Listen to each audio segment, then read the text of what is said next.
Palavra da Verdade, com Hernandes Dias Lopes. Meus amados, nós vamos abrir a Palavra de Deus no Evangelho de Jesus Cristo, conforme o registro de Marcos, capítulo 2. Marcos, capítulo 2. E faremos a leitura do verso 1 ao verso 12. Marcos 2, de 1 a 12. Está escrito o seguinte: Dias depois entrou Jesus de novo em Cafarnaum e logo correu que ele estava em casa. Muitos afluíram para ali, tantos que nem mesmo junto à porta eles achavam lugar, e anunciava-lhes a palavra. Alguns foram ter com ele, conduzindo um paralítico, levado por 4 homens. E não podendo aproximar-se dele, por causa da multidão, descobriram o eirado no ponto correspondente ao em que ele estava, e fazendo uma abertura, baixaram o leito em que jazia o doente. Vendo-lhes a fé, Jesus disse ao paralítico: Filho, os teus pecados estão perdoados. Mas alguns dos escribas estavam assentados ali e arrazoavam em seu coração: por que fala ele deste modo? Isto é blasfêmia. Quem pode perdoar pecados, senão um, que é Deus? E Jesus, percebendo logo por seu espírito que eles assim arrazoavam, disse-lhes: por que arrazoais sobre estas coisas em vosso coração? Qual é mais fácil? Dizer ao paralítico: estão perdoados os teus pecados? Ou dizer: levanta-te, toma o teu leito e anda? Ora, para que saibais que o Filho do Homem tem sobre a terra autoridade para perdoar pecados, disse ao paralítico: eu te mando, levanta-te, toma o teu leito e vai para a tua casa. Então, ele se levantou e no mesmo instante, tomando o leito, retirou-se à vista de todos, a ponto de se admirarem todos e darem glória a Deus, dizendo: jamais vimos coisa assim. Eu gostaria de pensar com vocês sobre este tema: jamais vimos coisa assim. Bom, o texto nos informa que Jesus está de volta para a sua cidade, a cidade de Cafarnaum. Não que ele tenha nascido aqui, ele fez dessa cidade o seu quartel-general durante o seu ministério, desde que a sua cidade, Nazaré, o rejeitou. Cafarnaum era uma cidade aduaneira, era uma cidade onde havia um posto da fazenda, de recolhimento de tributos, de impostos, de grande trânsito de pessoas. Era uma cidade estratégica, era uma ponte para o mundo daquela época. E Jesus estrategicamente vai se fixar nessa cidade. E ele dali fazia suas peregrinações pela Galileia, pela Pérea, e fazia incursões também, mormente nas grandes festas, na Judéia. Diz o texto que correu a informação de que ele estava em casa. E então uma multidão corre para lá. A casa fica entupida de gente. À porta, uma grande barreira humana. Muita gente. E não consta que ele estivesse ali fazendo milagres. Ele estava ali, segundo o verso 2, anunciando-lhes a palavra. Ele era um mestre, ele era um pregador. Quando então diz a Escritura que havia um homem paralítico na cidade. E uns amigos, o texto nos informa, 4 homens, chegam à seguinte conclusão: esse paralítico precisa ser levado a Jesus. E eles creram que se aquele paralítico fosse levado a Jesus, Jesus podia curá-lo. E agora imaginem vocês, esses homens transportando esse homem rua fora. Os olhares, as censuras, as críticas, as perguntas, os questionamentos. O povo não sabe o que está acontecendo e para onde estão levando e por que estão levando. Diz a Escritura que quando eles chegam, eles não conseguem sequer acesso com o homem na cama, como estava, sendo transportado. E então, diz a Escritura, que eles tomam a decisão, já que ninguém abre ala para eles passarem, já que ninguém dá prioridade, como se tem hoje, para determinados grupos, prioridade de acesso. Então, diz a Bíblia que eles pegam o homem e sobem com ele para o telhado, destelham a casa, e certamente, com muito empenho e esforço, introduzem o homem de cima para baixo, no exato local onde Jesus estava. E quando Jesus vê esta cena, vendo-lhes a fé, não a fé do homem que estava sendo descido, mas a fé dos 4 homens que estavam fazendo esse ato, vendo-lhes a fé, Jesus disse para o homem: tem de bom ânimo. Está lá em Lucas, no relato de Lucas. Tem de bom ânimo. Filho, estão perdoados os teus pecados. Os escribas e fariseus que estavam ali, fiscais do Sinédrio, não para aprender com Jesus, mas para tentar encontrar Jesus num ato falho ou num ato de contradição para acusá-lo, começaram não a falar, mas a censurar no coração. Por que faz desse jeito? Está blasfemando. Ninguém pode perdoar pecados senão Deus. E Jesus pergunta para ele: mas o que vocês estão razoando no coração de vocês? O que é mais fácil? Eu dizer para esse homem: perdoados estão os teus pecados, ou dizer para esse homem: toma o teu leito, vai para casa? Para que saibais que o Filho do Homem tem autoridade na terra para perdoar pecados, Jesus diz para o homem: toma o teu leito, vai para casa. E diz a Bíblia que imediatamente o homem se recobrou, seus músculos se esticaram, se tonificaram, e à vista de todo mundo ele pegou a cama dele e foi para casa, dando glória a Deus. A multidão fica tomada de pânico, de reverência, de temor. E todos glorificaram a Deus e disseram: jamais vimos coisa assim. Eu fico olhando a cena, e eu acho que quando aquele homem estava sendo descido, eu não sei exatamente como, se em cordas, ou se 2 desceram e 2 ficaram, e Jesus olha para cima e vê 4 homens que se esforçam. Jesus olha para baixo e vê um homem doente, desanimado. Jesus olha ao redor e vê os críticos, os escribas, os mestres da lei censurando. E Jesus olha para dentro do coração deles e vê exatamente eles arrazoando pensamentos hostis a ele. E aqui, irmãos, diante desta cena, eu quero tirar 4 lições do texto e peço que vocês me acompanhem, por favor. Primeira lição desse texto trata daqueles que levam alguém a Jesus. Há pessoas que ou você as leva a Jesus ou elas jamais irão. Este homem era paralítico. Ele estava entrevado, pernas paralisadas, talvez com os músculos já atrofiados. Ele não estava numa cadeira de rodas, ele estava numa cama, num leito.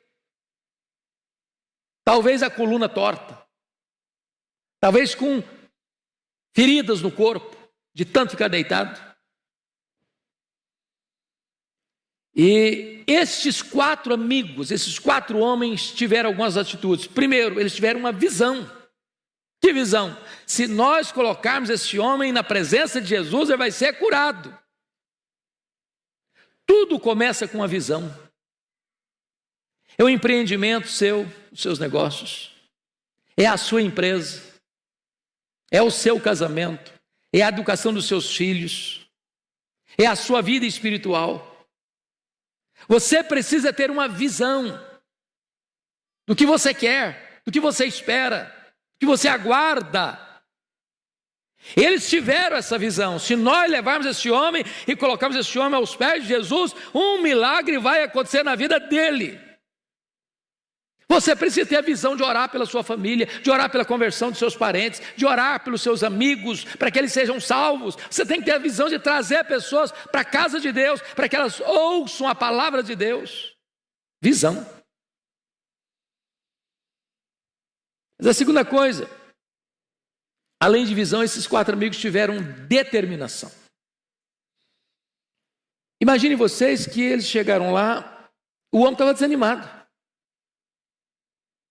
O homem não queria sair de casa, não. Não pense vocês que o homem, gente, me leva, eu estou precisando de ir, me leva. Não, foi isso que aconteceu, não. A primeira palavra que Jesus disse para ele, tem bom ânimo. Jesus não desperdiça a palavra. Jesus não fala assim, tem bom ânimo para um cara animado. Tem gente que nasce desanimada, né? Tem gente que só olha a vida com óculos escuros, não vai dar certo. Não adianta ir, me deixa aqui mesmo, vai ser muito difícil, vai ser complicado. Eles convenceram o homem de ir. Agora imagine vocês quando eles chegam, tem uma multidão na porta, ninguém abre caminho. Gente, tá vendo? Eu não falei que não queria vir? Olha o que está acontecendo. É melhor voltar. Não, você tem que estar na presença de Jesus. Não, mas como é que não vão? Não tem jeito. Tem jeito. Tem jeito. Determinação. Determinação. Gente, às vezes o caminho da bênção tem dificuldade, tem obstáculo, tem entrave. Não desanima, não. No primeiro sinal de problema, não. Dificuldade, não. Determinação. Vai em frente. Vai em frente. Mas em terceiro lugar, esses homens demonstraram criatividade. Criatividade. Veja bem, gente, pense comigo aqui. Tinha o peso do camarada. Eu não sei quantos quilos ele pesava, mas carregar um homem numa cama não é uma brincadeira. Você já mudou para apartamento de 4º andar que não tinha elevador? Subir com a geladeira? Ô, gente, é uma tragédia.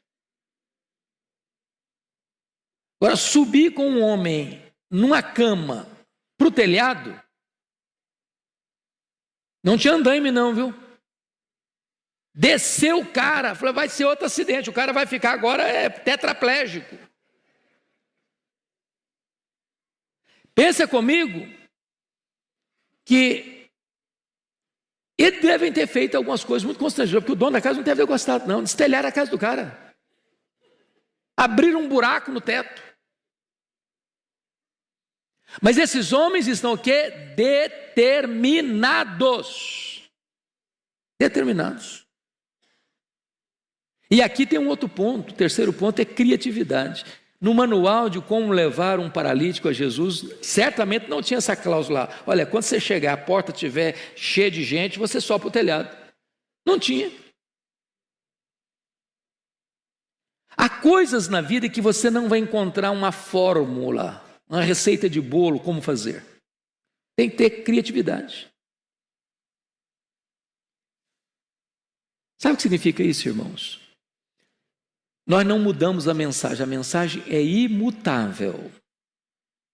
Ela é única, ela é a mesma mensagem que os profetas pregaram, que os apóstolos pregaram, que Jesus pregou, que os pais da igreja pregaram, que os reformadores pregaram, que os nossos antepassados pregaram, é a mesma que nós pregamos, que os nossos filhos vão pregar amanhã, que as futuras gerações vão pregar no futuro. Não muda. Agora, método muda. Tem que ter criatividade. Hoje eu estava fazendo uma live com o pastor Arival, nós estávamos conversando sobre a questão das mídias sociais. Que ferramenta fantástica! Meus irmãos, Paulo, na época dele, singrou os mares, com barcos frágeis, enfrentando tempestades, voragens do mar, de rios, perigos. Porque ele queria usar todos os instrumentos do seu tempo, da sua época, para otimizar e acelerar e dar celeridade à mensagem. Hoje Deus coloca diante de você mídias sociais, mas não é para você espalhar fake news, não é para você contar uma piada, não é para você tirar sarro do amigo que o jogo dele, o time dele perdeu, não é para você fazer brincadeiras que às vezes contrariam e contradizem o testemunho da fé, não é para você usar essa ferramenta com uma finalidade específica, levar a esperança do evangelho para as pessoas. Criatividade. Eles inovaram, eles foram ousados, mas notem mais, eles tiveram fé. Eu acho fantástico que o verso 5 nos informe assim: vendo-lhes a fé. Não diz vendo-lhe a fé. A fé que Jesus está enaltecendo aqui não é propriamente a fé do homem paralítico. Pode até estar incluída. Alguns estudiosos entendem que está também incluída a fé do paralítico, mas a ênfase do texto é que Jesus viu a fé daqueles que levaram o homem. Às vezes você vai trazer alguém na casa de Deus, ou às vezes você vai levar o evangelho na casa de alguém, aquela pessoa não está tendo fé, não, ela não está nem querendo, às vezes está desanimada. Mas Jesus honra a sua fé. Jesus honra a sua postura, sua atitude. E você crê que se você levar seu marido, se você levar sua esposa, se você levar seus filhos, se você levar seus pais, se você levar seus amigos, o Senhor vai fazer um milagre na vida deles. Bom, vamos olhar o segundo ponto da mensagem. Primeiro, aqueles que levam alguém a Jesus. Mas vamos olhar em segundo lugar, aqueles que bloqueiam o caminho para Jesus. Quem está bloqueando o caminho? Olha aí o versículo 2. Muitos afluíram para ali, tantos que nem mesmo junto à porta eles achavam lugar. Agora olha o verso 4. E não podendo aproximar-se dele por causa da multidão, descobriram o eirado no ponto correspondente ao em que ele estava. Veja bem que a multidão podia ter sido mais sensível, não? Jesus não estava fazendo milagres ali, Jesus estava ensinando, pregando. Talvez aqueles que estavam à porta, ao verem aqueles 4 homens chegando com um homem paralítico, e eles sabiam que Jesus podia fazer um milagre ali, diziam, vamos deixar, gente, vamos abrir o caminho, vamos dar espaço, vamos facilitar, vamos ajudar. Aliás, se você ler a Bíblia, multidão sempre foi um problema às vezes. Lembra de Bartimeu, lá em Jericó? Bartimeu está gritando, Senhor, filho de Davi, tem misericórdia de mim, filho de Davi, tem compaixão de mim. A multidão diz, cala, cara, cala.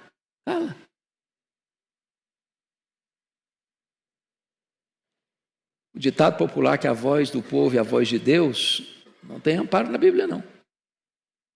Às vezes a multidão quer atrapalhar, quer fechar o caminho, quer impedir de vocês de levar as pessoas a Cristo.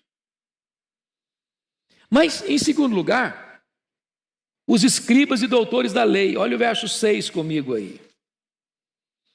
Mas alguns dos escribas estavam assentados ali e arrazoavam em seu coração. Me permita dar uma olhadinha lá em Mateus 9, o texto paralelo.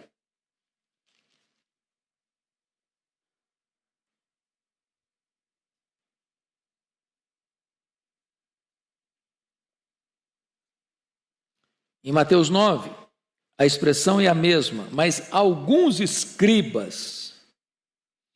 Mas Lucas 5, 17, está mais claro do que esse tanto de Mateus quanto de Lucas. Mateus com Marcos. Olha aí comigo. Veja você no verso 17. Ora, aconteceu que num daqueles dias estava ele ensinando, e achavam-se ali assentados fariseus e mestres da lei, vindos de todas as aldeias da Galiléia, da Judeia e de Jerusalém. Então, note vocês que esses fariseus e mestres da lei, que eram os escribas, eram os teólogos da época, eram os doutores da lei, eram os mais entendidos da palavra de Deus, eram os grandes representantes da intelectualidade teológica. E eles estão vindo de onde? Está escrito aqui, de todas as aldeias da Galiléia. Ô, gente, na Galiléia tinha 204 cidades pequenas. Jesus percorria várias aldeias, e eles estão brotando todo lado. Gente da Galiléia, gente da Judéia, gente de Jerusalém, do Sinédrio. Eles eram uma espécie de fiscais da religião. Eles representavam o Sinédrio. O Sinédrio era aquele que coordenava e fiscalizava a questão religiosa em toda a nação. E eles estão lá, como obstáculo. Primeiro, eles não eram ouvintes sinceros. Jesus estava ensinando, mas eles não estavam ali querendo aprender de Jesus, não. Eles não foram para lá porque eu quero aprender de Jesus, eu quero que Jesus seja o meu mestre, eu quero ouvir uma lição para o meu coração. Não, eles estavam ali como fiscais. É muito triste quando alguém às vezes vem para um culto, vem para a igreja, não para ouvir a voz de Deus, mas para criticar o pregador, para anotar uma frase, talvez não bem elaborada. Eles estavam ali para buscar ocasião contra Jesus. Vejam vocês que, em segundo lugar, eles estavam certos e estavam errados ao mesmo tempo. Por que eles estavam certos? Só Deus tem poder para perdoar pecados. A teologia está boa, é isso mesmo. Só Deus perdoa pecados. A igreja não perdoa pecados. O sacerdote não perdoa pecado. O Papa não perdoa pecado. Pastor não perdoa pecado. Concílio eclesiástico não perdoa pecado. Quem tem poder de perdoar pecado? Deus. Só Deus. Só Deus. Estão certos. No que eles estão errados? Eles não reconhecem que Jesus é o Filho de Deus. Eles não reconhecem que Jesus é o Messias. Eles não reconhecem que Jesus era o próprio Deus feito carne. Então, eles estão aí, certos num ponto, errados no outro, mas aí Jesus os apanha nas cordas das suas doutrinas. Por quê? Porque Jesus fez essa pergunta assim: o que é mais fácil dizer? Perdoados estão os teus pecados, ou dizer para esse paralítico, toma o teu leito e vai para casa? Por que Jesus disse isso? Está fora de contexto? Não. Na crença dos escribas, dos fariseus, havia uma espécie de relação de causa e efeito, de sofrimento, de pecado e sofrimento, de pecado e doença. Na mente deles, a causa era o pecado, a consequência era a enfermidade. Então, na cabeça deles, nenhuma pessoa podia ser curada sem primeiro ser perdoada. Por quê? Você só elimina a consequência se você elimina a causa. Jesus não corroborava com essa teologia, não. Lembra lá de João 9? Quando Jesus encontra aquele cego de nascença? E os discípulos perguntaram: mestre, quem pecou, ele ou seus pais, para que nascesse cego? E Jesus respondeu: nem ele, nem seus pais. Ele nasceu cego para que nele se manifeste a glória de Deus.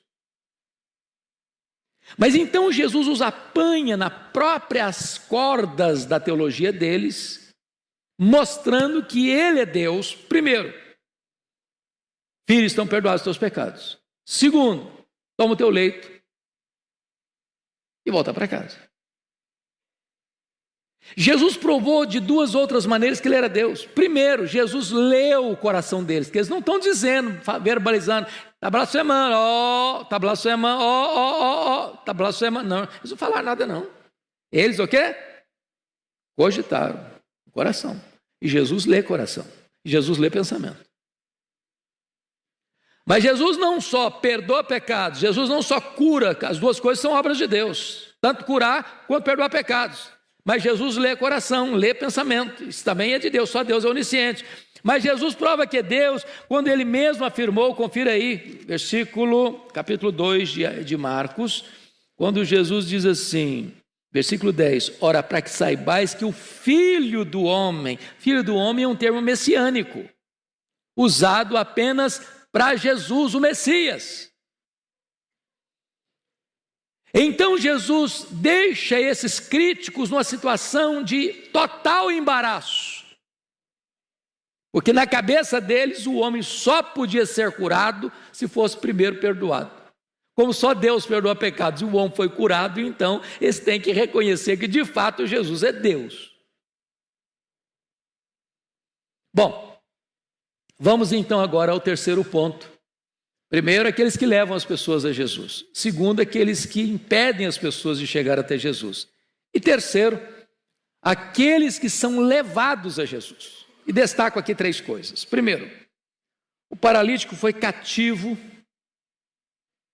e voltou livre. Olha aí comigo o versículo 3, por favor. Alguns foram ter com ele, conduzindo um paralítico levado por 4 homens. Agora olha o verso 12. Então ele se levantou e no mesmo instante, tomando o leito, retirou-se à vista de todos, a ponto de se admirarem todos e darem glória a Deus, dizendo, jamais vimos coisa assim. Então ele foi cativo. Foi cativo do seu desânimo, foi cativo de uma autoestima achatada, por isso Jesus o chamou de filho, foi cativo da sua enfermidade, paralítico, e foi cativo dos seus pecados. O homem é cativo. O homem não pode libertar a si mesmo. Ele não pode curar a si mesmo, ele não pode perdoar a si mesmo, ele não pode sequer melhorar sua autoestima, ele não pode sequer resolver os seus problemas emocionais. Mas ao encontrar-se com Jesus, ele foi cativo e voltou o quê? Livre.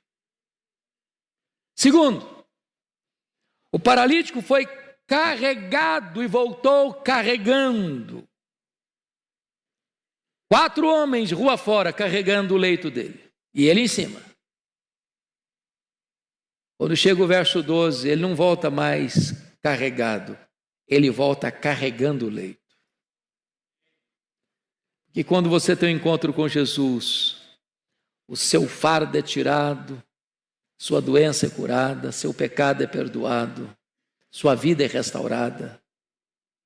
E agora você é livre e você volta demonstrando o poder do milagre da cura na sua história.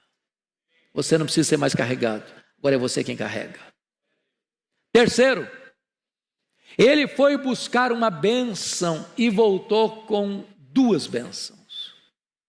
Isso é impressionante, irmãos. Às vezes o sofrimento leva o homem a Deus. Porque ele estava doente, ele foi levado a Cristo. Quantas vezes uma pessoa vai a Cristo por causa de um problema? É um casamento que está em crise, é um filho que está dando problema,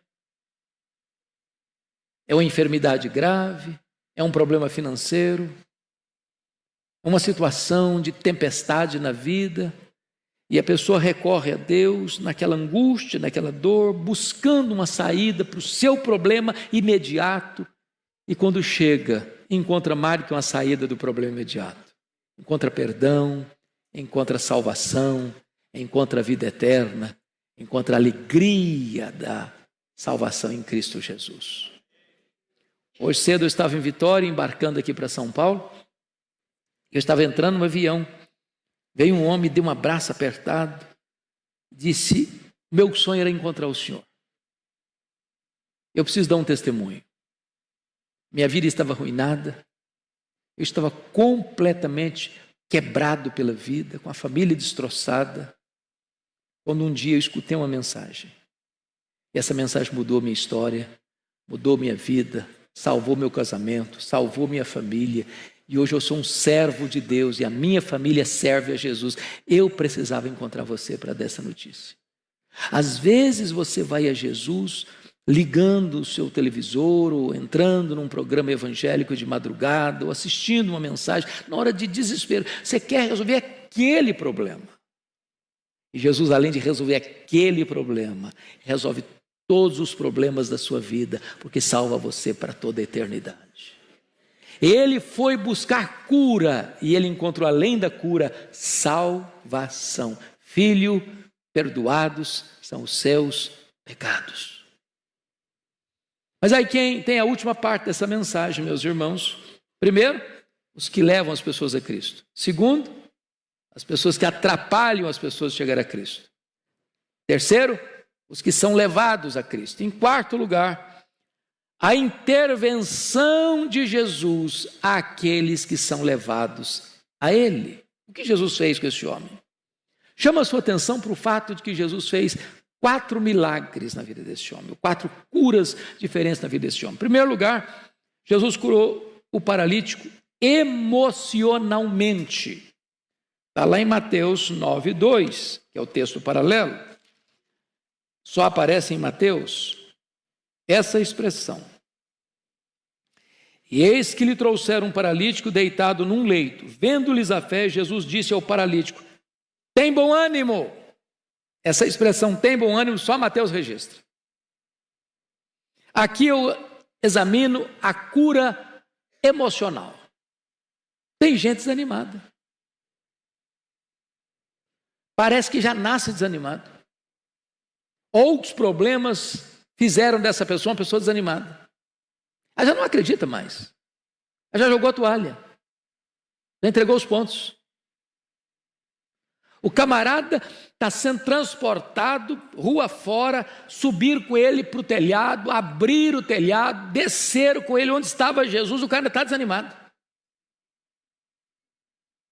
Todo mundo está acreditando que a coisa vai acontecer, ele não está. Você conhece gente assim? Aí Jesus disse para o cara: tem bom ânimo, cara, tem bom ânimo, vai dar certo, vai acontecer. Jesus, antes de curar o camarada fisicamente, cura o indivíduo emocionalmente. Talvez você veja aqui hoje precisando de uma cura emocional. Tirar esse nevoeiro da sua mente. Tirar os óculos escuros. E às vezes a gente só anda de óculos escuros. Tudo está cinzento, tudo está escuro, nada parece que vai dar certo. Você já aposta no fracasso, você já faz provisão para o fracasso. Tem bom ânimo. Tem bom ânimo.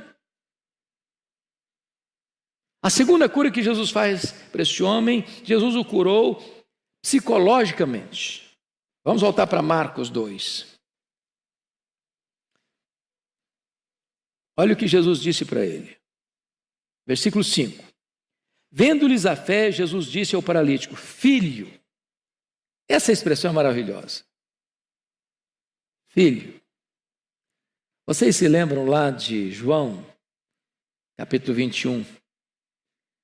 Os discípulos acovardados, né? E Pedro, ao chegar na Galileia, não encontra Jesus lá, e ele diz para os seus colegas assim: eu vou pescar. E ele está dizendo: olha, fim de linha para mim, eu vou voltar para as redes, vou voltar para o passado, vou recomeçar o que eu deixei lá atrás, porque para mim não tem mais jeito mesmo. Meu sonho acabou, meu futuro acabou, meu projeto de ser discípulo terminou, então vou voltar para as redes. E quando Jesus se dirige a eles a 100 metros de distância, disse: filhos, filhos. Que palavra! Para quem está fugindo, para quem está desanimado, para quem está desistindo, para quem está jogando a toalha. Filhos. Jesus chamou esse homem de filho, para curar a psique dele, para curar esse mundo psicológico turbulento, cinzento, nebuloso. Filho. O que Jesus está dizendo para esse homem é o seguinte: você tem valor. Você está doente, você está numa cama, você está desanimado, você tem valor. Eu estou te chamando de filho. É o termo mais doce, é o termo mais amável. Tem nessa palavra mais de 1 tonelada de graça. Filho. Mas em terceiro lugar, Jesus cura esse homem espiritualmente. Jesus diz aí, olha comigo, confira aí, versículo de número 5. Filho, os teus pecados estão perdoados. Eu acho isso maravilhoso, que o homem não chegou para Jesus, olha, eu sou um miserável pecador, então o Senhor me perdoou. Não, o homem nem confessou o pecado, Jesus está perdoando. Oh, graça maravilhosa. Os teus pecados estão perdoados. Meus irmãos, não tem palavra mais libertadora do que essa. Porque a maior tragédia da nossa vida é o pecado. Pior do que a doença. Pior do que a pobreza. Pior do que a perseguição. Pior do que a própria morte. Todos esses males não podem nos afastar de Deus. O pecado afasta. No tempo, na eternidade. Feliz é aquele que pode escutar de Jesus, teus pecados estão perdoados.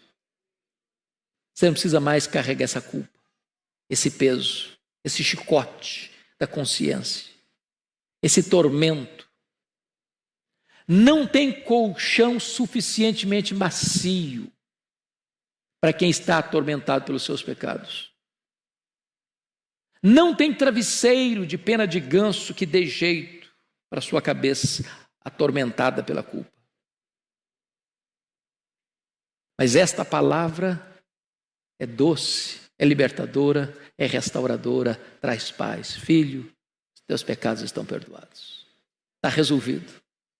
Está resolvido. Não tem mais peso. Não tem mais culpa, não tem mais condenação, não tem mais juízo, não tem mais inferno, não tem mais susto das acusações do diabo. O sangue de Jesus purifica de todo pecado. Não importa o que você fez, não importa quão longe você foi, não importa quão profundamente você caiu, não importa quão acorrentado você ficou no cipoal do diabo, Jesus está dizendo para você hoje, aqui nesta noite, filho, os teus pecados estão perdoados. Vida nova, recomeço na presença de Deus. Mas finalmente, Jesus cura esse homem fisicamente. Olha comigo os versos 10 a 12. Ora, para que saibais que o Filho do Homem tem sobre a terra autoridade para perdoar pecados, disse ao paralítico, eu te mando, levanta-te, toma o teu leito e vai para a tua casa.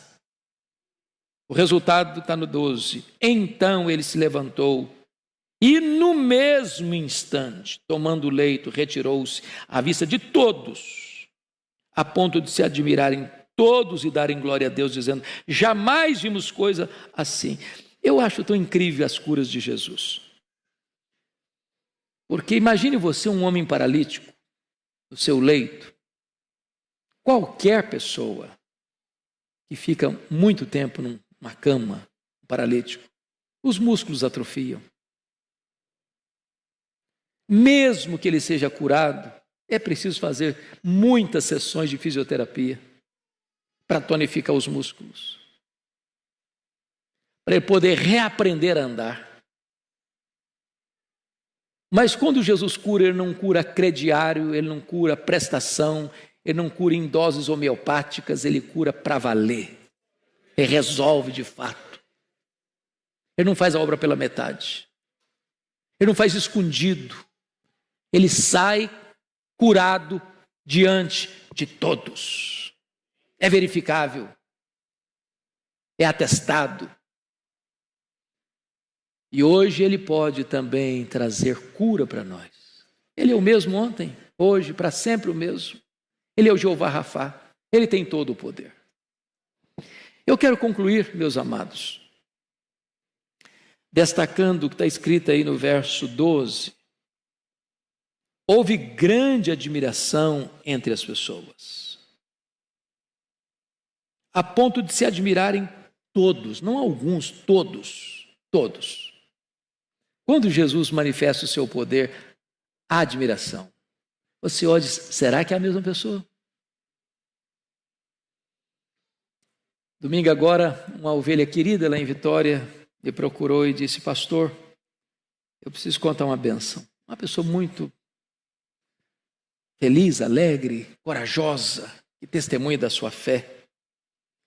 E ela já falava de Jesus para um homem que ela dizia era a pessoa mais difícil. Sabe aquela pessoa que diz, olha, humanamente é impossível você pensar numa pessoa dessa convertida. E ela disse, pois esse homem está com mais de 80 anos, me chamou à sua casa e me contou a transformação que Jesus operou. As pessoas estão boquiabertas, pasmas. Esse fulano? Ah, não. Esse fulano mesmo. Está convertido, está transformado. Você já imaginou o espanto lá em Jerusalém quando viram Saulo de Tarso convertido? O cara era um monstro. O cara mandava matar. Mandou matar muitos santos em Jerusalém. Convertido. Mas mais do que isso, versículo 12 diz, e darem, a ponto de todos se admirarem e darem glória a Deus.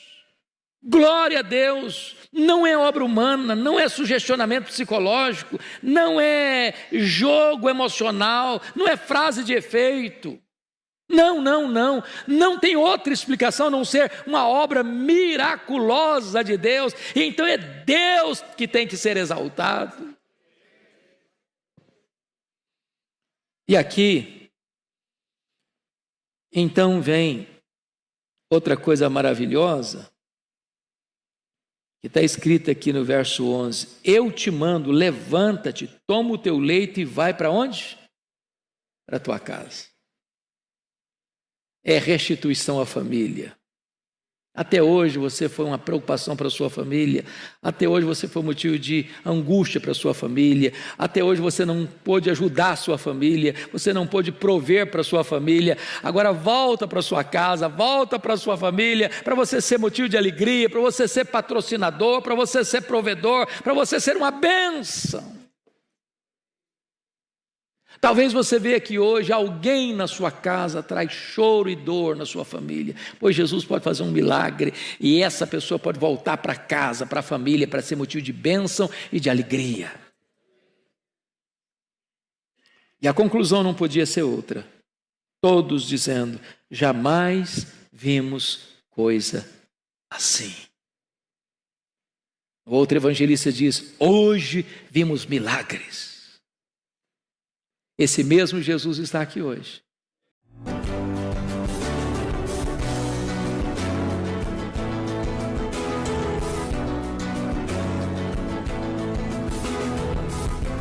Palavra da Verdade, com Hernandes Dias Lopes.